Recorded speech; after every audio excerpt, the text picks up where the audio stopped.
Hello नमस्कार everyone, मैं आपकी होस्ट आलिया एक बार फिर से आप सबका स्वागत करती हूँ हमारे आपके official YouTube channel Yamuna expressway गुरुदेव रियल एस्टेट में। आज एक बहुत ही महत्वपूर्ण न्यूज़ निकल कर आ रही है यमुना अथॉरिटी से। ये न्यूज़ यमुना एक्सप्रेसवे की कनेक्टिविटी को बहुत ही ज़्यादा आसान कर देगी उन लोगों के लिए जो लोग लखनऊ, कानपुर, मथुरा, वृंदावन, आगरा से आएंगे और जिनको आगे कहीं सोनीपत, पानीपत, फरीदाबाद या फिर हरियाणा कहीं पे भी उनको जाना है तो वो ईस्टर्न पेरिफेरल को आसानी से कनेक्ट कर सकते हैं। तो ये कनेक्टिविटी के ऊपर बहुत बड़ी न्यूज़ निकल कर आ रही है।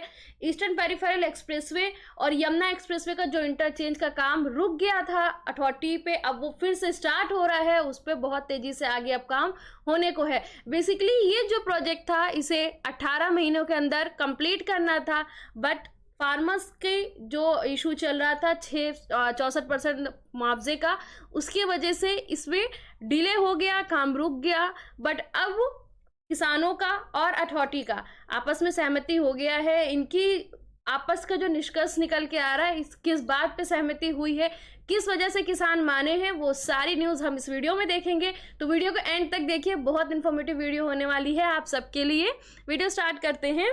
अब शुरू होगा ईस्टर्न पेरिफेरल और यमुना एक्सप्रेसवे को जोड़ने का काम।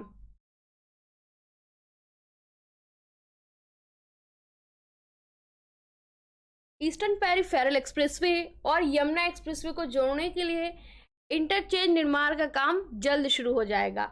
दरअसल इस प्रोजेक्ट से प्रभावित किसानों से लगातार यमुना प्राधिकरण बातचीत कर रहा है, जिसका नतीजा अब सामने आने लगा है। यमुना प्राधिकरण की इस प्रोजेक्ट से प्रभावित किसानों के साथ आबादी भूखंड को लेकर सहमति बन गई है। जैसे कि मैंने आपको बताया कि अब अथॉरिटी और किसानों के बीच में सहमति हो गई है।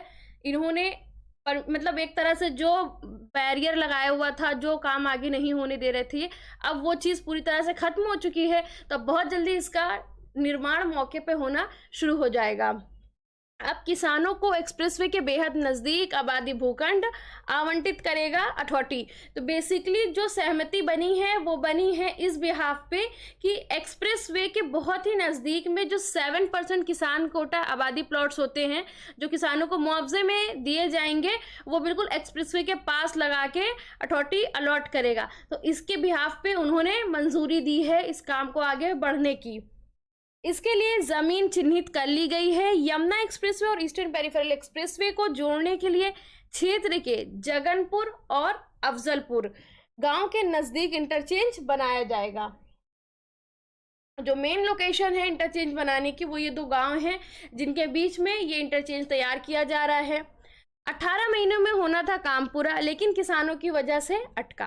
जैसा कि आपको पहले मैंने बताया कि किसानों की वजह से इस प्रोजेक्ट पे रोक लग गई थी, अदरवाइज ये 18 महीने के अंदर इंटरचेंज कंप्लीट हो जाता।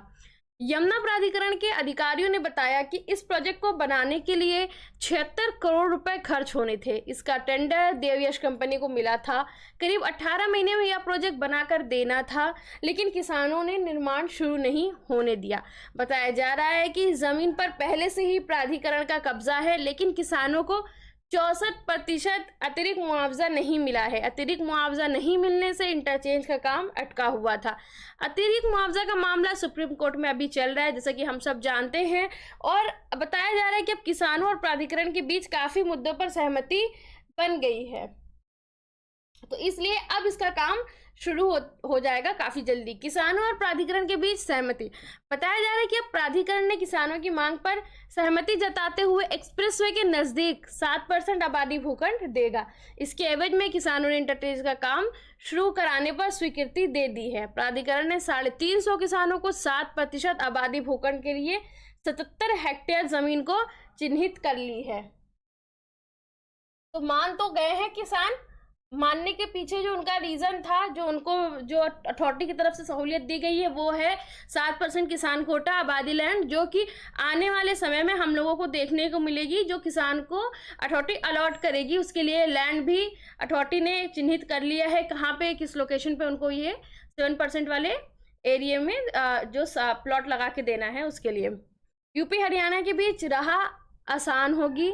इस राह आसानी के बीच का जो मेन जो मैंने पॉइंट आपको बताया है कि एक लोकेशन से दूसरे लोकेशन को कनेक्ट करना बहुत इजी हो जाएगा, जिसमें आपका लखनऊ, कानपुर, इटावा, आगरा, मथुरा और वृंदावन की ओर से आने वाले वाहन ईस्टर्न पेरिफेरल एक्सप्रेसवे पर चढ़कर हरियाणा, पलवल, कुंडली, सोनीपत, पानीपत, फरीदाबाद और जयपुर की ओर आसानी से जा सकेंगे।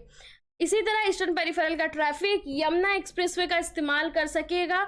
कुल मिलाकर उत्तर प्रदेश और हरियाणा के बीच यातायात और सुगम हो जाएगा। दोनों महत्वपूर्ण एक्सप्रेसवे हैं। आपस में नहीं जुड़ने से रोजाना अच्छी सुविधा का लाभ उठाने से वंचित रह रहे थे बहुत सारे लाखों वाहन। तो एक तरह से ये उनके लिए बहुत अच्छी चीज़ हो जाएगी कि जो लोग वहाँ पर ट्रैवल कर रहे हैं उनके लिए बड़ी आसानी हो जाएगी दोनों एक्सप्रेसवे को जोड़ने से। अब ग्रेटर नोएडा में अतिरिक्त चक्कर नहीं लगाना होगा। तो बेसिकली अभी तक क्या हो रहा था, ये इंटरचेंज ना बनने की वजह से जो लोग आ रहे थे उनको कनेक्ट करने के लिए यमुना एक्सप्रेसवे से ईस्टर्न पेरिफेरल एक्सप्रेसवे को कनेक्ट करने के लिए ग्रेटर नोएडा शहर के अंदर से होकर कुछ काफ़ी लंबे किलोमीटर का डिस्टेंस को कवर करना रहता था ईस्टर्न पेरिफेरल एक्सप्रेसवे को कनेक्ट करने के लिए। तो ये बेसिकली उनके लिए बड़ी आसानी हो जाएगी। अब उनको डायरेक्ट एक एक्सप्रेसवे से दूसरे एक्सप्रेसवे को कनेक्ट करना है, ना कि ग्रेटर नोएडा शहर के अंदर से उनको चक्कर लगाना पड़ेगा। इंटरचेंज बनने से यमुना एक्सप्रेसवे और ईस्टर्न पेरिफेरल एक्सप्रेसवे आपस में सीधे जुड़ जाएंगे। अभी यमुना एक्सप्रेसवे से आने वाले लोगों को ईस्टर्न पेरिफेरल एक्सप्रेस पर जाने के लिए जगनपुर, अफजलपुर से सिरसा तक 22 किलोमीटर का चक्कर लगाना पड़ता था। इसके बाद ग्रेटर नोएडा शहर में भीतर अंदर जाकर पूरा शहर पार करना पड़ता है। यह इंटरचेंज बनने से यह दूरी नहीं तय करनी पड़ेगी। दूसरी तरफ ग्रेटर नोएडा शहर की सड़कों से भी वाहनों का जो दबाव है वो कम हो जाएगा। उसकी वजह से बहुत ज़्यादा पोल्यूशन भी क्रिएट होता था, ट्रैफिक इशू होता था, तो वो अब सारी चीज़ें कम हो जाएंगी। बेसिकली जो अंदर से लोग जा रहे थे अब उनको सीधा एक एक्सप्रेसवे से दूसरे एक्सप्रेसवे को कनेक्ट करना है। तो जो ग्रेटर नोएडा शहर का जो अपना इनका पर्टिकुलर ट्रैफिक है वो एक तरह से कंट्रोल में आ जाएगा। इससे आप ये मान के चलिए। तो ये पूरी न्यूज़ थी। ये बहुत बड़ी न्यूज़ है, समझने की बात है। इस इंटरचेंज के बनने से बहुत सारी चीज़ों में सुविधाएं आने वाली हैं और ये इंटरचेंज का काम भी अब बहुत जल्दी शुरू होने वाला है, जिसमें जो बाधा आ रही थी अब तक वो बाधा दूर हो चुकी है। और एक तरह से देखा जाए तो ये सबके लिए अच्छी न्यूज़ है। किसानों को भी बेनिफिट हो गया, उनको भी लैंड मिल जाएगी और एक्सप्रेसवे के पास लैंड मिलने से आने वाले समय में उनको बहुत अच्छा एप्रिसिएशन मिलेगा 7% का, जो उनको लैंड अलॉट होगी। साथ ही साथ जो वाहन चालक हैं उनके लिए भी बहुत बड़ी एक तरह से कनेक्टिविटी होने से बहुत बड़ी आसानी हो जाएगी। जो एक लोकेशन से दूसरे लोकेशन में जाना चाहते तो उनको अब दूरी कम तय करनी पड़ेगी। साथ ही अथॉरिटी भी अब अपना काम शुरू कर सकती है। किसानों का प्रेशर हट गया है तो अब वो भी आराम से अपना काम स्टार्ट कर देगी। तो सबके लिए अच्छा है ये, सबके साथ वो कहने वाली बात है, सबका साथ सबका विकास। ये लाइन यहाँ पे बिल्कुल फिट होती है। सबका विकास हो रहा, किसी के साथ कुछ भी गलत नहीं हुआ और सबके साथ मिलकर ये विकास हम होते हुए देख रहे हैं। तो यमुना एक्सप्रेसवे पे फ्यूचर बहुत अच्छा है। ये बात मैंने हमेशा आपसे कही है, हमेशा बताई है और आज फिर इस बात पे मैं रोशनी डालूंगी कि यमुना एक्सप्रेसवे पे आज के टाइम पे सबसे अच्छा इन्वेस्टमेंट है। तो सबसे पहले तो अथॉरिटी की खुद RPS 07/2023 स्कीम आई हुई है। ज़्यादा से ज़्यादा लोग उसमें अप्लाई करिए। जिन्होंने अभी तक अप्लाई नहीं किया वो भी अप्लाई कर ले। उससे होगा ये कि देखिए मिलेगा तो सबको अपने भाग्य से, पर भाग्य आप तब आजमा पाएंगे जब आप ड्रॉ के लिए अप्लाई करेंगे, फॉर्म भरेंगे, इस प्रोसीजर को फॉलो करेंगे। और आप सोच लें पहले से कि इतने लोग फॉर्म भर रहे हैं तो उसमें हमारा आएगा या नहीं। तो आप ये चीज़ मान के चलिए इस पूरी दुनिया में बहुत सारे लोग हैं और ऊपर वाला सबको सबके भाग्य से सब कुछ दे रहा है। तो आप कभी अपना, यहाँ तो कुछ लाख लोगों के बीच में कॉम्पिटिशन है, दुनिया में तो मतलब पता नहीं कितने अरब खरब लोग हैं जिनके लिए ऊपर वाला सबको उनके अलग अलग भाग से दे रहा है। तो आप भी अपने भाग को ज़रूर आजमाएं। फॉर्म भरने के लिए गुरुदेव रियल एस्टेट से कांटेक्ट करें, कोई गलती ना करें। लास्ट ईयर भी बहुत लोगों ने फॉर्म भरा था, उसमें बहुत सारे फॉर्म रिजेक्ट भी हुए थे। कहीं ना कहीं माइनर मिस्टेक हो जाती है और फॉर्म कैंसिल हो जाता है। तो आपने पैसे भी लगाए और आपका पैसा वहाँ अटका भी और फिर आप ड्रॉ में शामिल ना हो पाए, उसके पहले ही आपका फॉर्म रिजेक्ट हो जाए। तो उससे बेहतर है कि आप सक्सेसफुली और अच्छी तरीके से अपने फॉर्म को अप्लाई करें। उसके लिए आप हमसे बिल्कुल सहायता ले सकते हैं, आप हमसे कांटेक्ट कर सकते हैं। ये सारे ऑप्शंस हैं आपके पास। हमारे पास जो नंबर है 9873442997 पर आप इस पर कॉल कर सकते हैं। नरेंद्र यादव सर से बात हो जाएगी आपकी।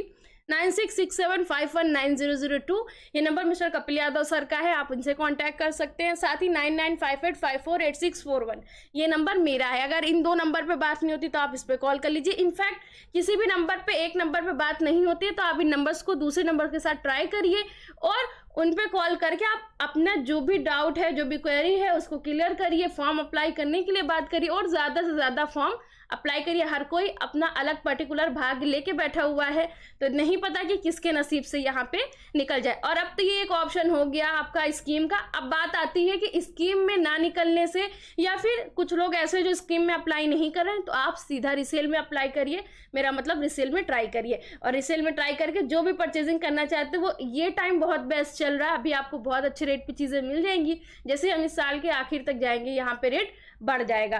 तो ये सारी डिटेल्स को फॉलो करिए, हमसे कांटेक्ट करिए जो भी क्वेरी होती है उसके लिए। फिलहाल के लिए इस वीडियो में इतना ही। मिलेंगे नई वीडियो में नए टॉपिक के साथ। Thank you so much.